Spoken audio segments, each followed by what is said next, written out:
যুক্তরাষ্ট্রের সঙ্গে বাংলাদেশের কোনো গোপন চুক্তি নেই। রবিবার দুপুরে সচিবালয়ে এই দাবি করেন পররাষ্ট্রমন্ত্রী। বলেন, রাশিয়ার তেল কেনার সাথে মার্কিন চুক্তির কোনো সম্পর্ক নেই। তবে এ নিয়ে অনেক দেশেই নিষেধাজ্ঞা দিয়েছে যুক্তরাষ্ট্র। ডক্টর খলিলুর রহমান বলেন, সাশ্রয়ী মূল্যে যে কোনো উৎস থেকে তেল কিনতে পারবে বাংলাদেশ। এ বিষয়ে আলোচনা করতে এই মুহূর্তে আমাদের সঙ্গে যোগ দিয়েছেন সেন্টার ফর পলিসি ডায়ালগ সিপিডির গবেষণা পরিচালক খন্দকার গোলাম মোয়াজ্জেম। আপনাকে স্বাগত জানাচ্ছি ইন্ডিপেন্ডেন্ট টেলিভিশনে। আপনার কাছে প্রথমে একটু জানতে চাই যে বাংলাদেশ রাশিয়া থেকে তেল কিনবে, এজন্য কেন যুক্তরাষ্ট্রের অনুমতি নিতে হবে? এই প্রশ্ন এখন সবার মনে। আপনার ব্যাখ্যাটা একটু জানতে চাই। দেখুন, রাশিয়ার উপরে মার্কিন যুক্তরাষ্ট্রের যে পূর্ব নিষেধাজ্ঞা, সেই নিষেধাজ্ঞার আলোকে যে কোনো দেশ যদি রাশিয়া থেকে জ্বালানি ক্রয় করে, তাহলে মার্কিন যুক্তরাষ্ট্রের বাড়তি শুল্কের মধ্যে চাপে পড়বে। 200-র বেশি সার্ভিস ও ফিচারে লেনদেনের সব বিকাশ অ্যাপে সম্ভব। কিন্তু আমি জানি না যে বাড়তি শুল্ক এক সময় এটা ছিল প্রায় 30% বা 35%, 40%-এর মতো, কিন্তু ইউএস জাস্টিস ডিপার্টমেন্ট এটিকে অবৈধ ঘোষণা করেছে এবং তারপরে যেটা বাড়তি ট্যারিফ যেটা রয়েছে সেটা 10 থেকে 15%। সুতরাং এই বাড়তি ট্যারিফের ভয়ে আমাদেরকে এই যে একটি দেশ থেকে পারমিশন নেবার মতো শব্দটি মিডিয়া ব্যবহার করেছে, এটা খুবই আপত্তিকর।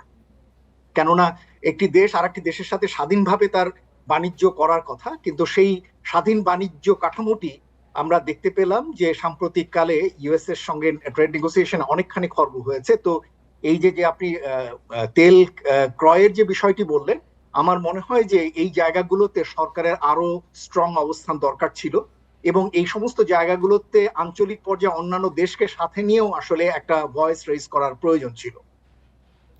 সেক্ষেত্রে মিডিয়া যদি আপত্তিকর শব্দ ব্যবহার করেই থাকে, সে বিষয়ে সরকারের পক্ষ থেকে কেন সরাসরি কিছু বলা হয়নি?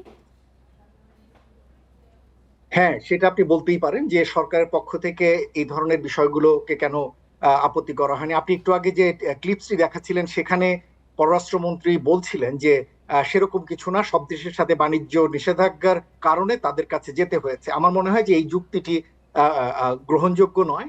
আমার মনে হয় যে এই জায়গাগুলোতে আরো স্ট্রং স্ট্যান্স বাংলাদেশের নেওয়া দরকার।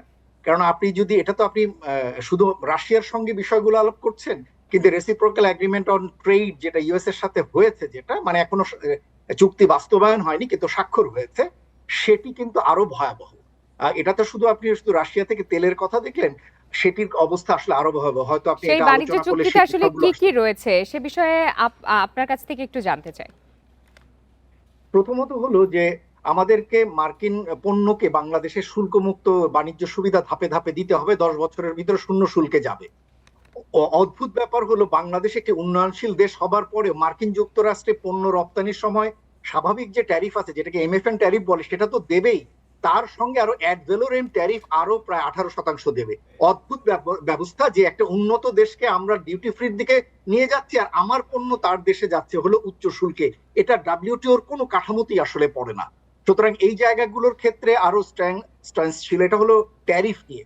এরপরে রয়েছে হলো স্যানিটারি ফাইটোস্যানিটারি এগ্রিমেন্টের বিষয় রয়েছে, যে মার্কিন যে কোনো স্যানিটারি ফাইটোস্যানিটারি এগ্রিমেন্টকে বাংলাদেশকে মানতে হবে। এর আন্ডারে বিভিন্ন ধরনের পণ্য আমদানির ক্ষেত্রে এই স্ট্যান্ডার্ড অথবা ইউএন বা ডাব্লিউটিও স্ট্যান্ডার্ড গুলো মানতে হবে। কিন্তু এক্ষেত্রে তৃতীয় দেশের যদি কোনো স্যানিটারি ফাইটোস্যানিটারি স্ট্যান্ডার্ডের কোনো বিষয় থাকে, সেটা ইউএস এর এসপিএস এর সাথে সেটা আবার কমপ্লাই করতে হবে, না হলে ওটা আবার করা যাবে না। এটা হচ্ছে এসপিএস সংক্রান্ত। এরপরে রয়েছে হলো বিনিয়োগ সংক্রান্ত। বিনিয়োগ সংক্রান্ত ক্ষেত্রে বলা আছে যে আমাদের এখানে যদি কোনো দেশ তৃতীয় দেশ বিনিয়োগ করে, তাহলে বিনিয়োগের ইনফরমেশন গুলো তাদেরকে আগে জানাতে হবে। এই যদি হয় বাণিজ্য চুক্তির অবস্থা, সেক্ষেত্রে সেই সময় অন্তর্বর্তী সরকার কেন অংশীজনদের সঙ্গে আলোচনা করেনি বলে আপনি মনে করেন? আমি তীব্রভাবে নিন্দা জানাই আমি অন্তর্বর্তী সরকারকে। এরকম একটি চুক্তি তারা কেন স্বাক্ষর করেছে, যেখানে তারা এই স্বাক্ষরটি করেছে 9 তারিখে সম্ভবত, এবং তার মাত্র 3 দিন পরেই জাতীয় নির্বাচন হয়েছে। এই চুক্তিটি বরঞ্চ নতুন সরকারের জন্য রাখা দরকার ছিল এবং এটা একেবারে এক ধরনের চাপে পড়ে তারা এটা করেছে। কিন্তু আমার কাছে মনে হয় যে এখনো সুযোগ আছে, কারণ এই চুক্তিটি এখনো কার্যকরী হয় নাই। তার কারণ হচ্ছে এটার জন্য যেহেতু আইনগত যেগুলো সংস্কার সেগুলো করতে হবে, সেগুলো পার্লামেন্টে পাশ হতে হবে, সেই সুযোগটা রয়েছে। সুতরাং আমরা এখনো চাইলে চেষ্টা করতে পারি যে এই চুক্তি থেকে বেরিয়ে আসার এবং সংসদে এই বিষয়গুলো আলোচনা করে আমার মনে হয় যে এই রেসিপ্রোকাল এগ্রিমেন্ট অন ট্রেডের জায়গা থেকে সরে এসে কিভাবে বাইল্যাটারাল একটা ট্রেড এগ্রিমেন্ট করা যায় এবং যেখানে উইন উইন ডিল গুলো থাকবে উভয় দেশের, সেরকম একটি কাঠামো বিবেচনা অর্থাৎ করা এখনো যেতে পারে। আলোচনার সুযোগ রয়েছে, কিন্তু আপনার কাছে এই মুহূর্তে জানতে চাই যে অন্তর্বর্তী সরকারের যে চুক্তি, সেই সময় তো পররাষ্ট্রমন্ত্রী নিজেও এর অংশ ছিলেন অন্তর্বর্তী সরকারের। তিনি কি যুক্তরাষ্ট্রের এই চুক্তির সাথে চুক্তির অংশ কিনা? হ্যাঁ, অবশ্যই। তিনি যুক্তরাষ্ট্রের সঙ্গে ট্রেড ডিলের শুরু থেকেই তিনি ছিলেন, এবং অদ্ভুত ব্যাপার হলো শুরুতে আমাদেরকে, বাংলাদেশের মানুষকে, আমি যে বলছেন যে গোপন নাম, উনি বলছিলেন যে গোপন না, অবশ্যই গোপন। শুরুতে সাধারণ মানুষকে ধারণা দেওয়া হচ্ছিল যে শুল্ক কমানোর নেগোসিয়েশন চলছে। সত্তরের সাধারণ মানুষকে ধারণা দেওয়া হচ্ছিল যে গম, সয়াবিন, বিমান, এগুলো নিয়ে ট্রেডে আলোচনা চলছে, কিভাবে এগুলোর ক্ষেত্রে একটা ডিলে গেলে উভয় দেশের মধ্যে বাণিজ্য ঘাটতি কমে আসলেই হয়ে যাবে আলোচনা।